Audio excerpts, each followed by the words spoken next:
Epic Universe has 5 immersive and spectacular lands, unlike anything you've ever seen. But which one is the best? Hello everybody, welcome. Certainly everyone will have their favorite land, but the one land that stands head and shoulders above the rest may surprise you.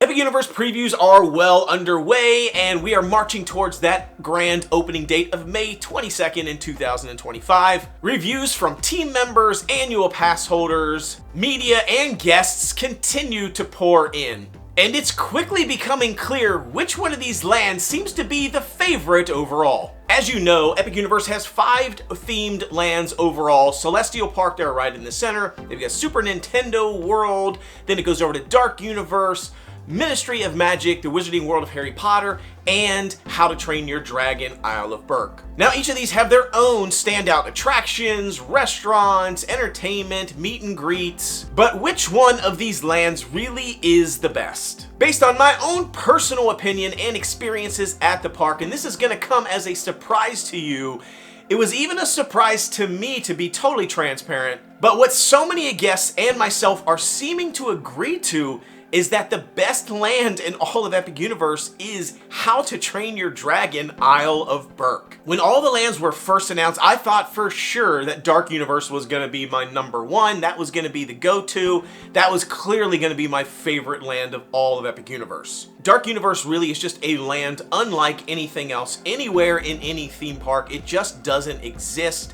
And this place looks absolutely amazing. I love the sort of dark theming to it, and the villains, the monsters. It just is outstanding. And don't get me wrong, this land absolutely has one of the best attractions, if not the best attraction in all of Epic Universe and all theme parks. The monsters and the theming and everything about Monsters Unchained, the Frankenstein experiment is just spectacular. You can't take anything away from that. That is a triumph. But if we look at How to Train Your Dragon, Isle of Berk, it has everything going for it. Absolutely everything you can think of in a theme park, it has in spades. And I do believe that this will be the most popular land in all of Epic Universe. Now, during previews and when we were at the park, Super Nintendo World absolutely felt like the most crowded, popular area by far. It just felt bustling with energy. There's so much stuff to do in that land. All the games and things you can play. You can use your power band to like score points and collect coins and then battle bosses. And it is also a very small space. It's very confined. I think it might be the smallest land, or at least near the smallest land of all of Epic Universe. It's very compact. There's multiple levels. And so everybody sort of congregates in that one space, and it feels really crowded in there. But How to Train Your Dragon, Isle of Berk was also insanely crowded. The big difference with How to Train Your Dragon is that it is the largest land in all of Epic Universe. So even though it has tons of people in the land, it's all spread out and it doesn't feel as crowded, even though there is a ton of people in there. So let's go down the list on why I believe this is the best and most well-rounded land of all of them. First, again, it is the largest area of the different lands. It has the most space and the most things happening in there. In all of Epic Universe, it has the best show. By far, Untrainable Dragon is a spectacular show. It is absolutely amazing. Vastly superior to Le Cirque Arcanu over there in the Wizarding World, Ministry of Magic.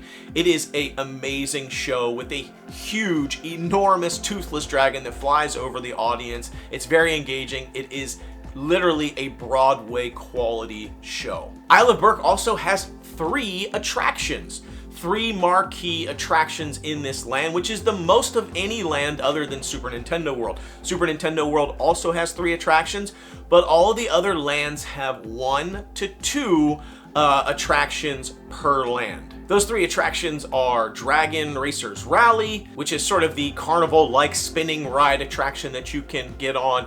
Then there is also Fire Drill, which is a water attraction, and there is Hiccup's Wing Gliders, which is a roller coaster. This land is also has the most accessible and I would argue the best roller coaster in all of Epic Universe. And know what you're thinking? You're thinking, wait a minute, what about Stardust Racers or Curse of the Werewolf? Hiccup's Wing Glider is probably the overall most well-rounded, best accessible roller coaster in Epic Universe. Let me break that down. This attraction, I don't want to go into spoilers about it, but it is very much like your Hagrid's roller coaster, and you know how popular Hagrid's is over at Islands of Adventure, the most popular attraction, because it has the most accessibility of the roller coasters. And Hiccup's Wing Glider seating is very spacious. There's pretty much plenty of room for people to get into. It's not the biggest ride in the world, but it is fairly accessible. And again, it is not overly intense. It also has lots of theming and experience and music, and everything just goes together, and it is a fun attraction. Now, it is intense enough where people who are thrill seekers can still enjoy the ride, but not intense to the level as to which people who enjoy fun, sort of low-key experiential coasters, that they will be overwhelmed. It's right in the middle, just like Hagrid's.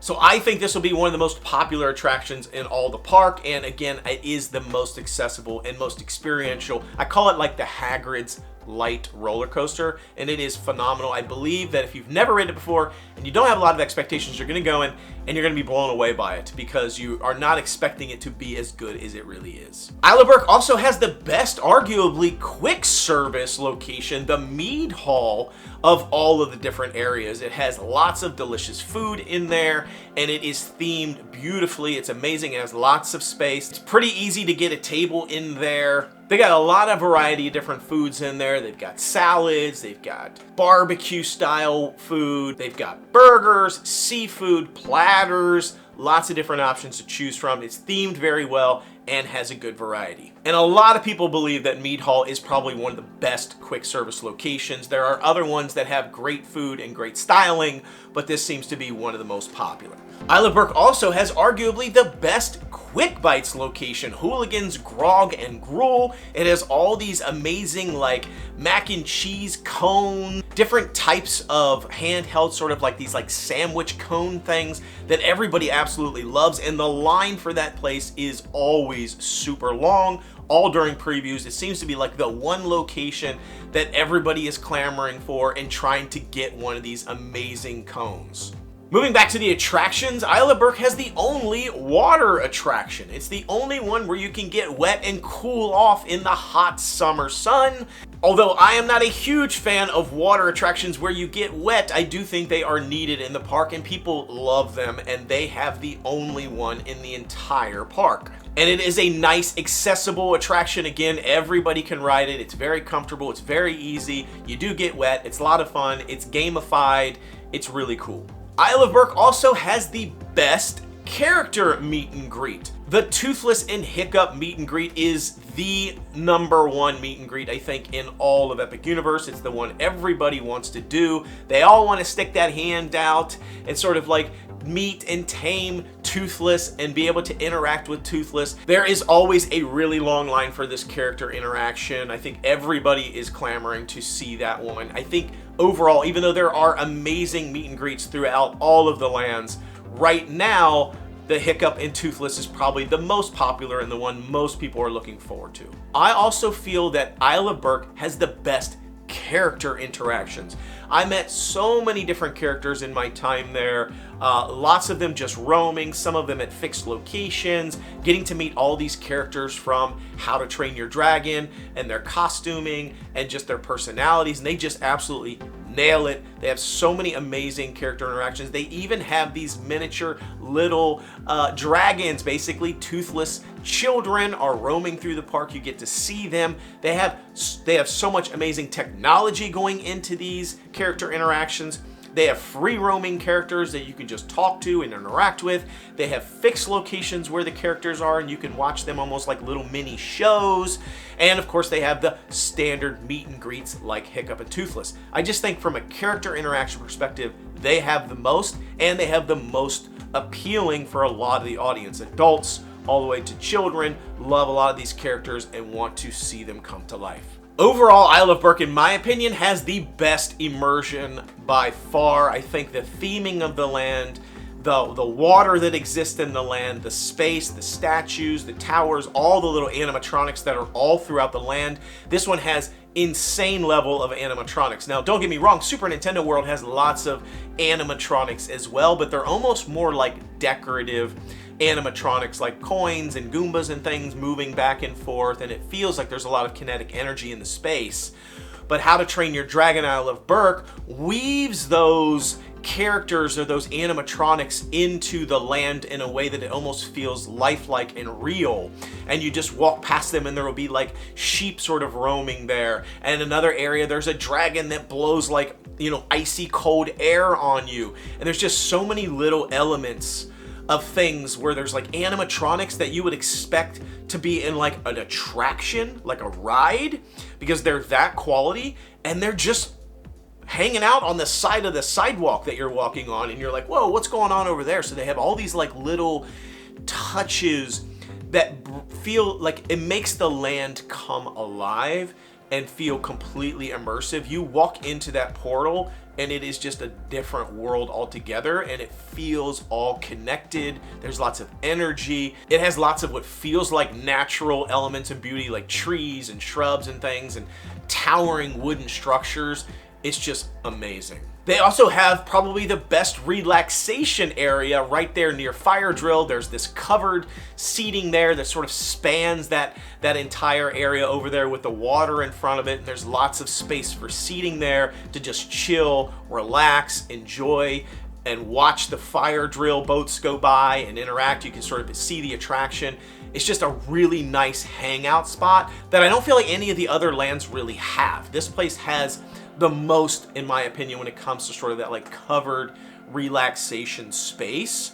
I think it is the best. This land also has the only kids playground, the only area that has a large kids like Viking village that the kids can play at and hang out and climb up on things, and the jungle gym and everything you can imagine. It has a really amazing themed kids playground area. Now you could say, well, Super Nintendo World is kind of like an entire playground, but it's not quite the same thing, and it's not a confined space. I really feel like this jungle gym sort of like Viking playground area is a huge add, and it just adds to the overall space. So while a lot of the other lands have amazing things going for them, if I look at everything in totality, and people keep asking me like, what do you think is the best land? What's your favorite land?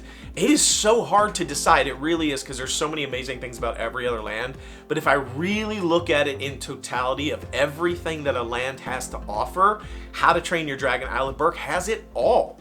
It literally feels like it's its own theme park. It's the one land of all of them, with the exception of maybe Super Nintendo. I think that's probably the second best or the closest when it comes to this stuff.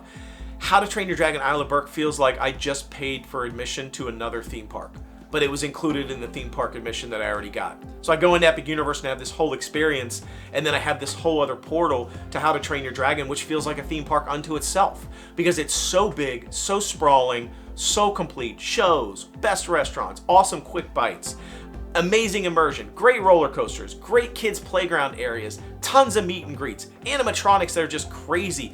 It is the best, in my opinion, land. I would love to know what all of you were thinking. If you visited, what was your land that you believe is the most immersive, the best you think overall is going to be the most popular and best land? I'd love to hear from you. If you've never visited, I'd love to hear what you're the most excited to try out. There are attractions in the other areas that I personally like better than the attractions in How to Train Your Dragon, but overall, it's just probably the best land. I can't say enough good things about it. It is phenomenal. I can't wait for you all to experience it for yourself. I really tried to avoid spoilers in this and try not to go too deep on some of the different things that are happening there, but it is an awesome place. Love to hear from you in the comments. Be sure to like, subscribe, and share to this channel. Lots more great content coming up. Again, How to Train Your Dragon Isle of Berk, I think it's the best.